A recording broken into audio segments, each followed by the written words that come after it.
বেলার চোখের কোণে জমে থাকা শেষ অশ্রুবিন্দুটাও সে দ্রুত আঙুলের ডগায় মুছে ফেলল। বুক ভর্তি দীর্ঘ একটা নিঃশ্বাস নিয়ে নিজের ভেতরের তীব্র অস্থিরতাকে জোর করে চাপা দেওয়ার চেষ্টা করলো। আয়নার সামনে দাঁড়িয়ে না থাকলেও সে জানে কান্নার সামান্য ছাপও যদি কারো চোখে পড়ে যায় তাহলে একের পর এক প্রশ্নের মুখোমুখি হতে হবে তাকে।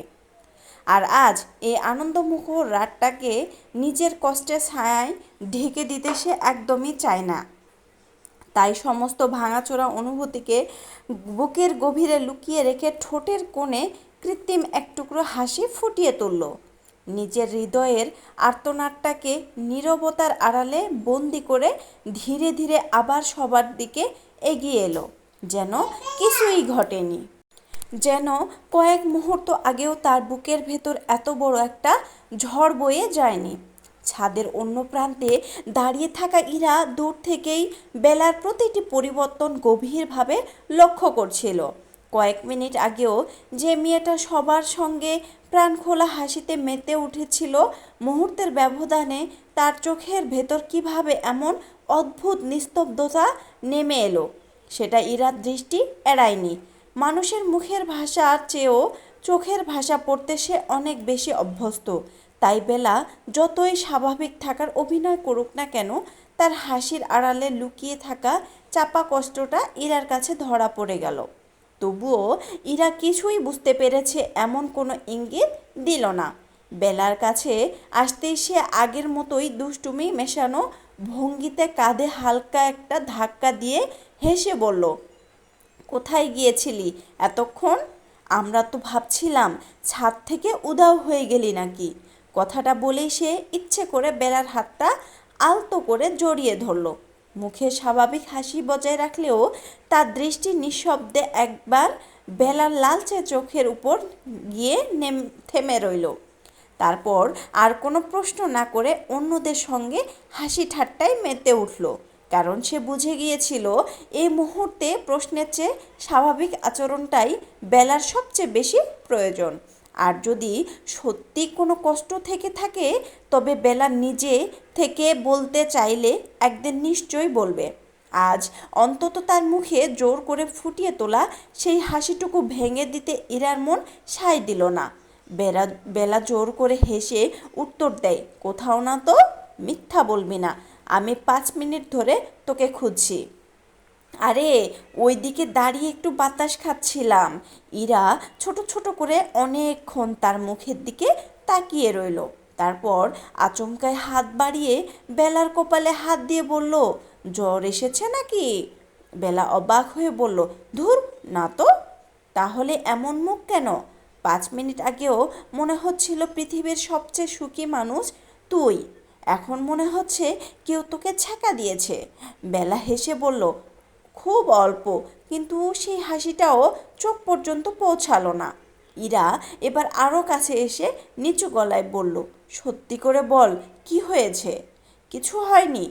তুই আমাকে চিনিস না নাকি? তোর মুখ দেখেই বুঝতে পারছি কিছু একটা হয়েছে।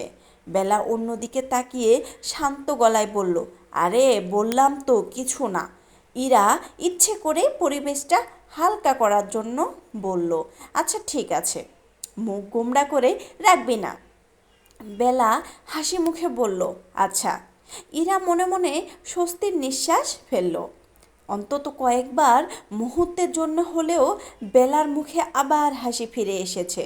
ঠিক সেই সময় পেছন থেকে ভেসে এলো পরিচিত এক গভীর কণ্ঠস্বর, ইরা। দুজনে একসঙ্গে পেছন ফিরে তাকালো। সায়র দাঁড়িয়ে আছে। সাদা পাঞ্জাবিতে তাকে আগের মতোই গম্ভীর, পরিপাটি আর স্থির লাগছিল। হাতে এখনও সাজসজ্জার কাজের দাগ লেগে আছে। বোঝাই যাচ্ছে এতক্ষণ ব্যস্ত ছিল। ইরাকে দেখে সে ভদ্রভাবে মুচকি হেসে এগিয়ে এলো। কেমন আছেন? ইরাও হাসি মুখে উত্তর দিল, আলহামদুলিল্লাহ, ভালো আছি স্যার। আপনি? ভালো। কখন এলে? বিকেলের দিকে। আসলে আপনি তখন নিচে ব্যস্ত ছিলেন, তাই আর দেখা হয়নি। সায়র মাথা নাড়িয়ে বলে, হ্যাঁ একটু কাজ ছিল, তাই আর সময় বের করতে পারিনি। সমস্যা নেই, বাড়িটা খুব সুন্দর সাজিয়েছেন। ধন্যবাদ। সবাই মিলে সাজিয়েছি। কথা বলতে বলতেই সায়রের চোখ একবার পাশে দাঁড়িয়ে থাকা বেলার দিকে গেল। অদ্ভুত ব্যাপার, বেলা মাথা নিচু করে দাঁড়িয়ে আছে, একবারও তার দিকে তাকাচ্ছে না। সকালের সেই চঞ্চল মেয়েটার সঙ্গে এই নীরব মেয়েটার যেন কোনো মিলই নেই। সায়র কয়েক সেকেন্ড তাকিয়ে থেকে স্বাভাবিক গলায় বলল, কিরে ইডিয়েট, এত চুপচাপ কেন? বেলা কোনো উত্তর দিল না, মনে হলো সে শুনতেই পায়নি। ইরা অবাক হয়ে একবার বেলার দিকে তাকালো। সায়রও আবার বলল, কি হলো, শরীর খারাপ নাকি? বেলা এবার খুব আস্তে, চোখ না তুলেই শুধু বলল, না। একটা মাত্র শব্দ, তারপর আবার নীরবতা। সায়র ভ্রু কুঁচকে ফেলল। এত ছোট উত্তর বেলার মুখে সে জীবনে শোনেনি। সাধারণত একটা প্রশ্ন করলে অন্তত 5টা বাড়তি কথা বলে এই মেয়েটা। আজ যেন কথাগুলো কোথাও হারিয়ে গেছে। সে আবার জিজ্ঞেস করলো, নিশ্চিত? বেলা এবারও তার দিকে না তাকিয়েই বলল, হ্যাঁ, আমি ঠিক আছি। এরপর আর একটা শব্দও বলল না। পরিবেশটা মুহূর্তেই কেমন অস্বস্তিকর, নীরব হয়ে গেল। ইরা বুঝতে পারছিল কিছু একটা ঠিক নেই। আর সায়রের ভেতরেও ধীরে ধীরে এক ধরনের অদ্ভুত প্রশ্ন জন্ম নিতে লাগলো। সে কিছুক্ষণ স্থির চোখে বেলার দিকে তাকিয়ে রইল। মনে মনে বলল, সকালে তো সব ঠিক ছিল, এত হাসছিল, এত কথা বলছিল, কয়েক ঘন্টার মধ্যেই এমন বদলে গেল কেন? রূপসা আসার পর থেকে কি ওর মুখটা এমন হয়ে আছে, নাকি অন্য কোনো কারণে মন খারাপ? কিন্তু যদি মন খারাপই হয়, তাহলে সেটা লুকানোর চেষ্টা করছে কেন? কোনো উত্তর খুঁজে পেল না সে। শুধু অদ্ভুত এক অস্বস্তি নিঃশব্দে তার বুকের ভেতরেও জায়গা করে নিল। আর ঠিক সে মুহূর্তে বেলা নিজের 2 হাত শক্ত করে মুঠে বানিয়ে মনে মনে শুধু একটা কথাই বলল, না, আর কখনো না। আজ থেকে আমি আপনার সঙ্গে শুধু প্রয়োজন ছাড়া কোনো কথাই বলবো না সায়র ভাই। আমার অনুভূতিগুলো আমার কাছেই থাকবে। ঠিক সেই মুহূর্তে বিহানের জোরালো গলা ভেসে এলো, এই যে সবাই, এত আড্ডা পরে দিও, আগে একটু এদিকে আসো তো, একটা গ্রুপ ছবি তুলব, ফটোগ্রাফার এসে পড়েছে। বিহানের ডাক শুনে চারপাশে দাঁড়িয়ে থাকা সবাই ধীরে ধীরে ওদিকে তাকালো। ইরাও বেলার হাত ধরে টান দিল, চল চল, ছবি তুলবে, পরে আবার বলবি আমাকে কেউ ডাকেনি। বেলা জোর করে ঠোঁটের কোণে হাসি টেনে মাথা নাড়ালো। গ্রুপ ছবির জন্য সবাই যখন একে একে নিজেদের জায়গা ঠিক করে দাঁড়াচ্ছিল, তখন পুরো ছাদ জুড়ে এক আনন্দময় বিশৃঙ্খলা তৈরি হয়ে গিয়েছিল। কেউ কারো কাঁধে হাত রেখে দাঁড়াচ্ছে, কেউ আবার হাসতে হাসতে সামনে পেছনে জায়গা বদল করছে। বিহান পুরো আয়োজনের দায়িত্ব নিজের কাঁধে তুলে নিয়ে একেবারে পরিচালকের মতো সবাইকে নির্দেশ দিতে লাগলো। আব্বু, আপনি মাঝখানে দাঁড়াও। আম্মু, তুমি একটু এদিকে আসো। চাচু, আপনি ওখানে না, এই পাশে দাঁড়াও। একটু হাসো, এমন মুখ করলে মনে হবে কেউ জোর করে ছবি তুলছে। চারপাশে আবারও হাসির রোল পড়ে গেল। ঠিক তখনই বিহানের চোখ পড়ল বেলার দিকে। একপাশে চুপচাপ দাঁড়িয়ে আছে সে। এই বেলা, এত দূরে দাঁড়িয়ে আছিস কেন? এদিকে আয়। বেলা মাথা নেড়ে শান্ত গলায় বলল, আমি এখানেই ঠিক আছি ভাইয়া, কোনো ঠিক নেই, তুই এদিকে আয় ইরাকে নিয়ে। বলেই বিহান নিজেই এগিয়ে গিয়ে বেলার হাত ধরে মাঝখানে নিয়ে এলো। তারপর সায়রের দিকে তাকিয়ে বলল, আর তুই সায়র, একদম পাশে দাঁড়া, ফ্রেমটা ব্যালেন্স হবে। সায়র কোনো কথা না বলে নির্লিপ্ত ভঙ্গিতে এসে দাঁড়িয়ে গেল। এক মুহূর্তের মধ্যেই বেলা আর সায়র পাশাপাশি দাঁড়িয়ে পড়ল। বেলার বুকটা কেঁপে উঠল। সে অস্বস্তিতে খুব আস্তে এক পা সরে যেতে চাইল, কিন্তু পেছনে এত মানুষ দাঁড়িয়ে যে আর নড়ার সুযোগ নেই। বাধ্য হয়েই মাথা নিচু করে দাঁড়িয়ে রইল। অন্যদিকে সায়র এক ঝলক বেলার দিকে তাকিয়ে আবার সামনের দৃষ্টি ফিরিয়ে নিল, কিন্তু অদ্ভুতভাবে তার মনটা বারবার পাশের মানুষটার দিকে ফিরে যাচ্ছিল। এমন নীরব, এমন গুটিয়ে যাওয়া বেলাকে সে আগে কখনো দেখেনি। তাদের দিকে একটু দূরে দাঁড়িয়ে সব কিছু নীরবে লক্ষ্য করছিল রূপসা। প্রথমে সে ভেবেছিল সুযোগ বুঝে সায়রের পাশে গিয়ে দাঁড়াবে। বহুদিনের পরিচয়, পরিবারের সবার কাছে সে আপন মানুষ। স্বাভাবিকভাবেই তার মনে হয়েছিল সেই জায়গাটা হয়তো তারই হবে। কিন্তু বিহান এক মুহূর্তে সব কিছু বদলে দিল। সায়রের পাশে গিয়ে দাঁড়ালো বেলা, আর তাকে দাঁড়াতে হলো একটু দূরে। রূপসার ঠোঁটের হাসিটা মুহূর্তের জন্য ফিকে হয়ে গেল, আর ভেতরে হালকা একটা বিরক্তি জন্ম নিল। বিড়বিড় করে শক্ত মুখে বলে, সব সময় এই মেয়েটা চলে আসে কেন ওদের মাঝখানে? নিজেকে সামলে নিয়ে আবার স্বাভাবিক মুখ করল সে, কিন্তু পরের কয়েকটা মুহূর্ত তার চোখ এড়ালো না। ক্যামেরাম্যান বলল, সবাই একটু হাসুন। 3, 2, 1 ফ্ল্যাশ জ্বলে উঠল। সবাই ক্যামেরার দিকে তাকিয়ে হাসছে, শুধু একজন ছাড়া। বেলা জোর করে হাসলেও তার চোখের গভীরে জমে থাকা বিষণ্ণতা স্পষ্ট। আর ঠিক সেই সময় সায়রের চোখ এক মুহূর্তের জন্য পাশ ফিরে বেলার মুখে গিয়ে থামল। খুব অল্প সময়ের জন্য, তারপর আবার সামনে। কয়েক সেকেন্ড পর আবারও একই ঘটনা। আবারও অজান্তে বেলার দিকে তাকালো সে। রূপসার চোখ দুটো সরু হয়ে এলো। সে এবার খুব মনোযোগ দিয়ে সায়রকে লক্ষ্য করতে লাগলো। তৃতীয়বারও যখন সায়রের দৃষ্টি অন্যমনস্কভাবে বেলার দিকে গিয়ে থামল, তখন রূপসার বুকের ভেতরটা হঠাৎ কেমন যেন মোচড় দিয়ে উঠল। তার মুখের হাসিটা এবার সত্যি মিলিয়ে গেল। মনে মনে চাপা বিরক্তিতে বলল, কি আছে এই মেয়েটার মধ্যে? সারাক্ষণ বাচ্চাদের মতো লাফালাফি করে, অদ্ভুত অদ্ভুত কথা বলে, অসহ্য মেয়ে একটা। অজান্তেই তার 2 হাত শক্ত হয়ে মুঠো বেঁধে গেল। চোখের গভীরে ঈর্ষার ছায়া স্পষ্ট হয়ে উঠল।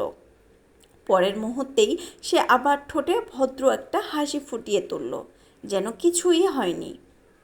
কিন্তু তার চোখের গভীরে যে হিংসার আগুনটা ধীরে ধীরে জ্বলে উঠতে শুরু করেছে, সেটা হয়তো এখনও কেউ বুঝতে পারেনি। শুধু সে নিজেই জানে। আজকের এই কয়েকটা ছোট ছোট মুহূর্ত তার মনে একটা নতুন প্রতিযোগিতার জন্ম দিয়ে গেল। রাত আরও খানিকটা নেমে এসেছে।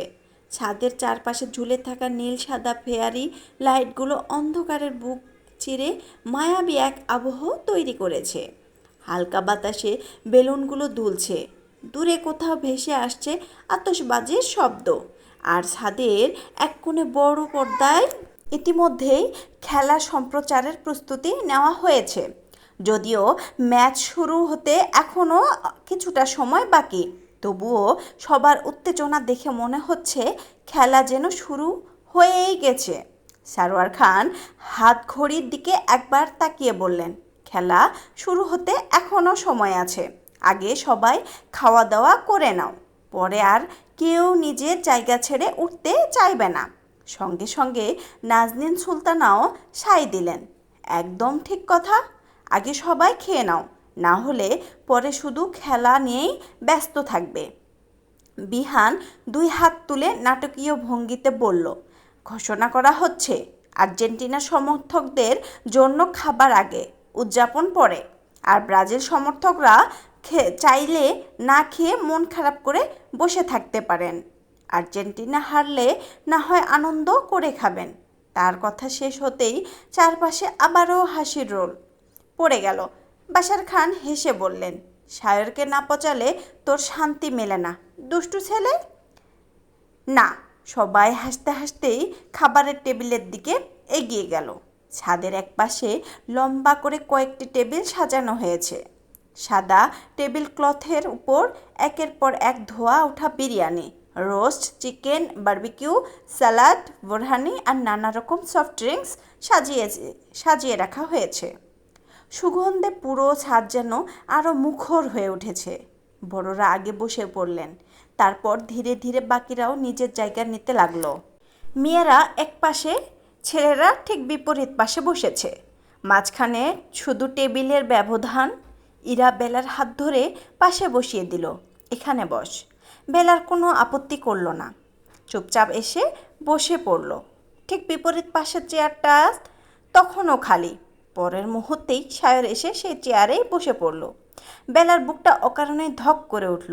সে একবারও মাথা তুলে তাকালো না, শুধু নিঃশব্দে নিজের প্লেটের দিকে চোখ রেখে বসে রইল।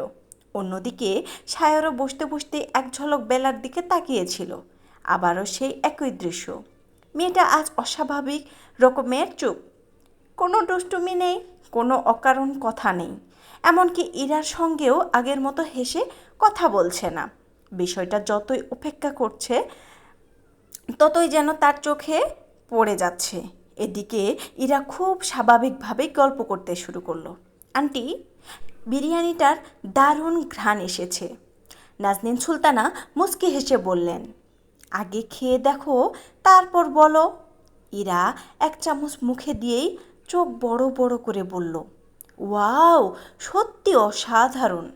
বিহান সঙ্গে সঙ্গে বলে উঠল, সাবধান, বেশি প্রশংসা করো না।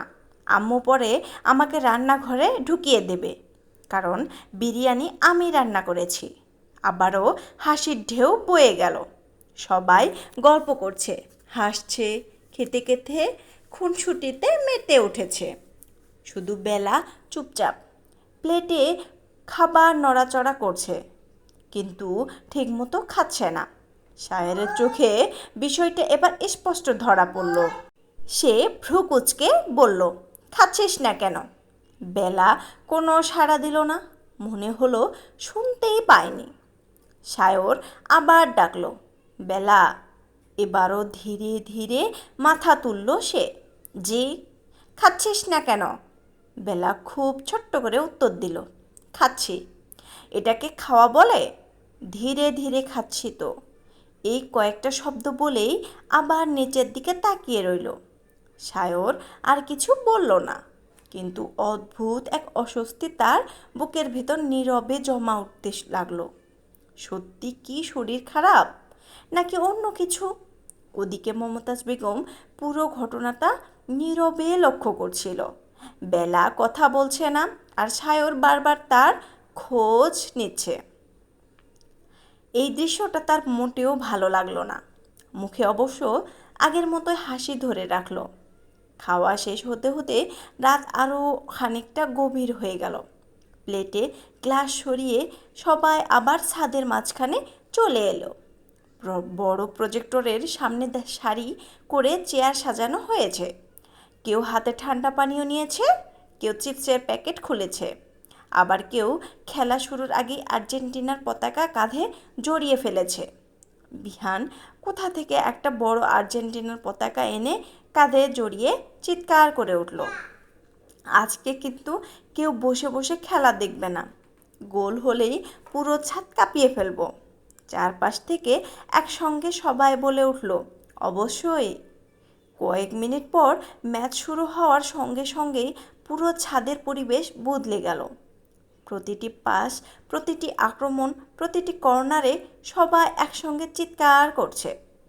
বিহান তো উত্তেজনায় কখনো দাঁড়িয়ে যাচ্ছে, কখনো আবার মাথায় হাত দিয়ে বসে পড়ছে। খেলার দ্বিতীয়ার্ধে অবশেষে আর্জেন্টিনা গোল করতেই পুরো ছাদ যেন বিস্ফোরিত হয়ে উঠল। গোল!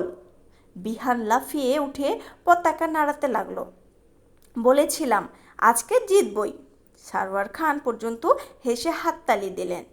আর্জেন্টিনার জয় নিশ্চিত হতেই আর মুহূর্তের মধ্যেই চারদিকে উল্লাস শুরু হয়ে গেল।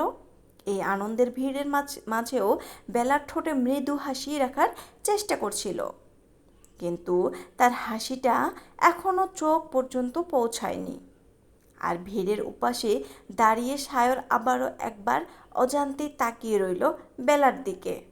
তার মনে একটাই প্রশ্ন ঘুরপাক খাচ্ছিল, সবাই এত আনন্দ করছে, অথচ যার সবচেয়ে বেশি উল্লাসে মেতে ওঠার কথা, সেই মেয়েটার চোখে আজ বিষণ্ণতা কেন?